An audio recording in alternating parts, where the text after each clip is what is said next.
یا رسول اللہ وسلم علیک یا حبیب اللہ۔ ہمارے اس یوٹیوب چینل کو سبسکرائب کریں اور گھنٹی کے بٹن پر کلک کریں۔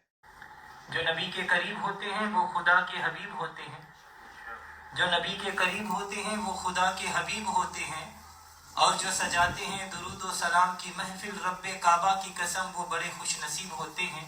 سب پر اللہم صلی علی سیدنا و مولانا محمد وعلی آل سیدنا و مولانا محمد بقدر حسنہ و جمالہ و جودہ و نوالہ و فضلہ و کمالہ و قالہ و حالہ و صحبہ و آلہ و بارک وسلم۔ صلاۃ و سلام علیک یا سیدی یا رسول اللہ وعلی آلک و اصحابک و اہل بیتک یا حبیب اللہ۔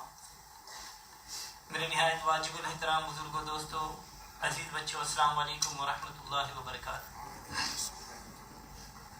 حضرات گرامی، میں نے آپ حضرات کے سامنے قرآن مجید و فرقان حمید کے ایک بہت ہی مشہور و معروف آیت کریمہ کی تلاوت کا شرف حاصل کیا ہے۔ اللہ تبارک و تعالیٰ کی بارگاہ میں دعا کریں کہ اللہ تبارک و تعالیٰ ہمیشہ حق اور سچ کہنے کی توفیق عطا فرمائے، اور ہم سب کو حق سچ سن کر اس پر عمل کرنے کی اللہ تعالیٰ توفیق عطا فرمائے۔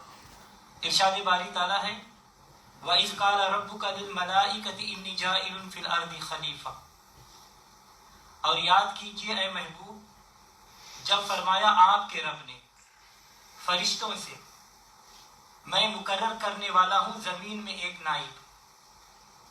حضرات گرامی توجہ چاہوں گا، اس آیت کریمہ میں اللہ تبارک و تعالیٰ نے حضرت آدم علیہ السلام کو خلیفہ بنانے کا ذکر فرمایا ہے، اور اس آیت کے تحت علامہ محمود آلوسی رحمۃ اللہ علیہ آپ مبارک تفسیر روح المعانی میں فرماتے ہیں کہ حضور صلی اللہ علیہ وسلم کی ذات مقدسہ ہی حقیقت میں خلیفہ اعظم ہے، اور اگر یہ ذات گرامی نہ ہوتی تو آدم علیہ السلام ہی پیدا نہیں ہوتے، بلکہ کچھ بھی نہیں ہوتا۔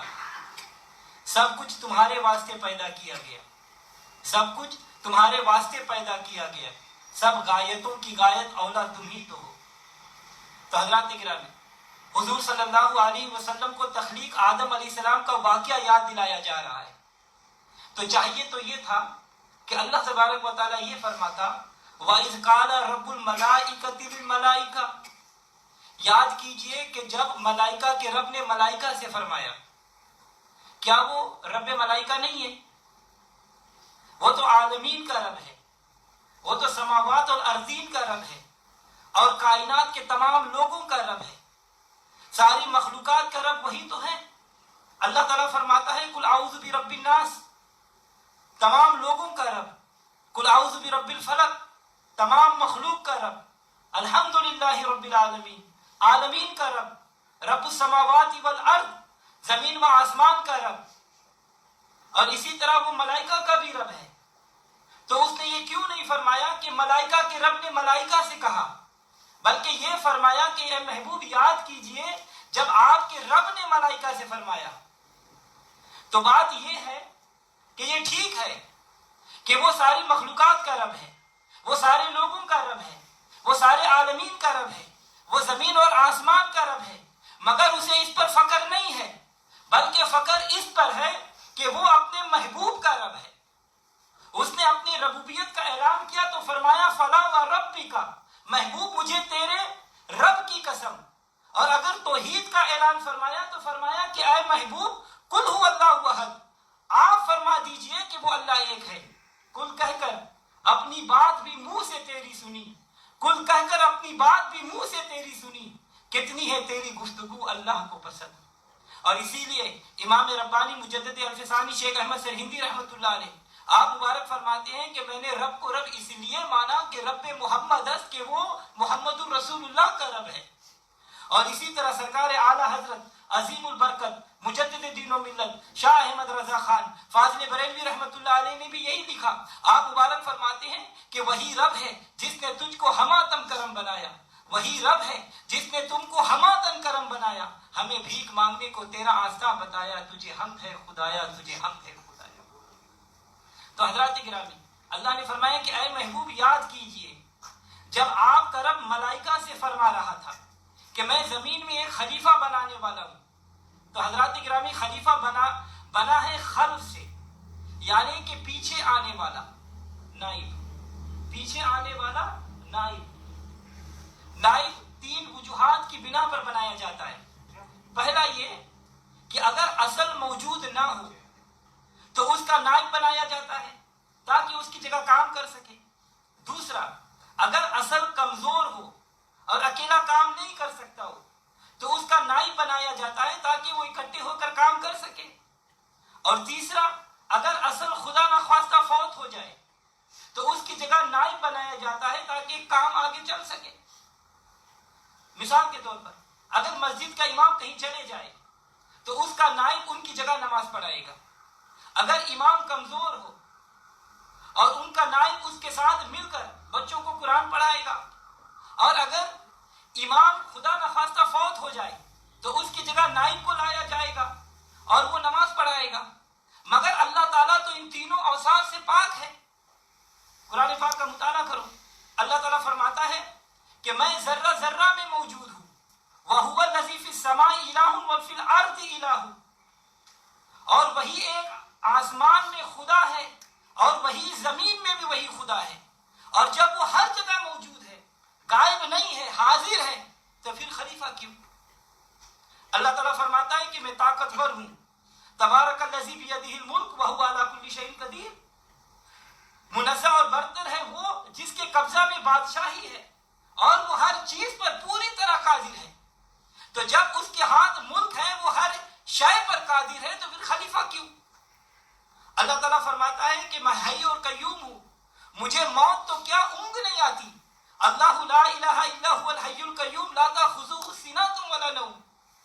اللہ وہ ہے کہ کوئی عبادت کے لائق نہیں، بغیر اس کے زندہ ہے، سب کو زندہ رکھنے والا ہے، اور اس کو اونگ نہ آتی ہے اور نہ ہی نیند آتی ہے.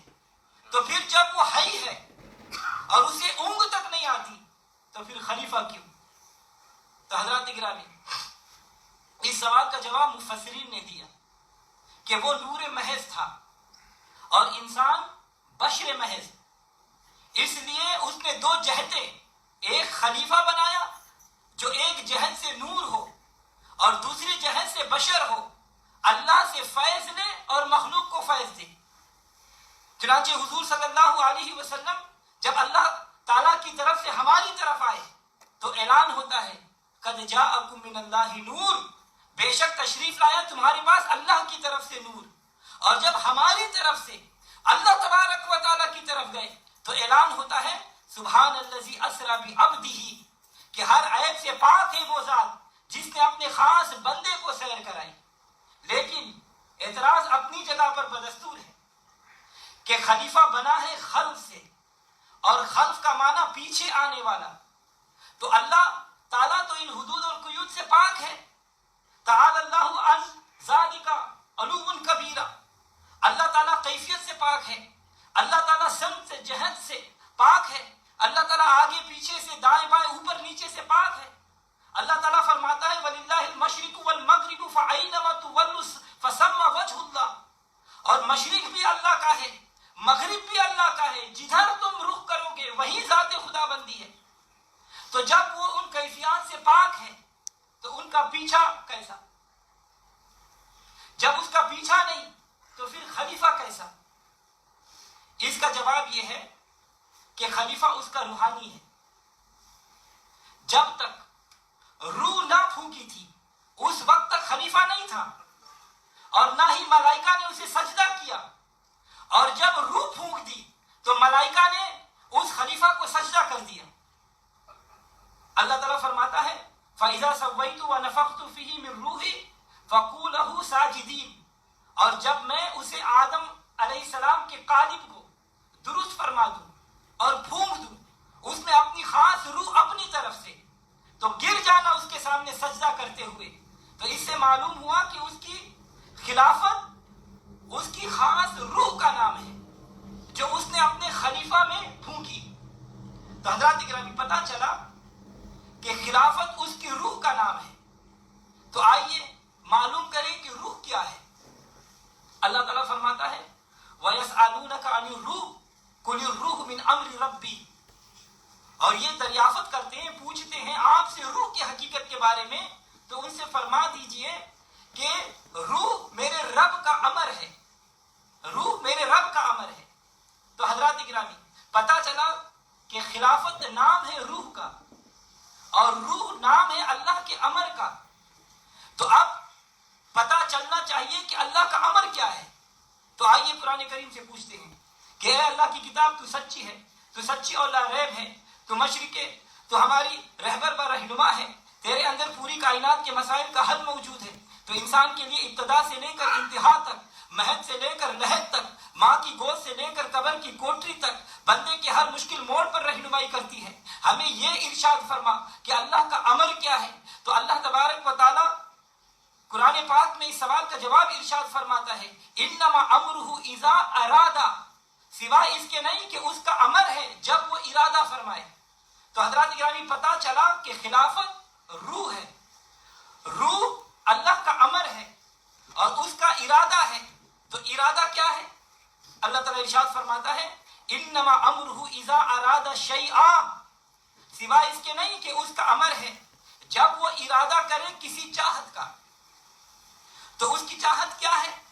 اللہ تعالیٰ فرماتا ہے انما امرہ اذا اراد شیئا ان یقول، سوائے اس کے کچھ نہیں کہ اس کا امر ہے جب وہ ارادہ فرمائے کسی چاہت کا، یہ کہ وہ قول فرمائے۔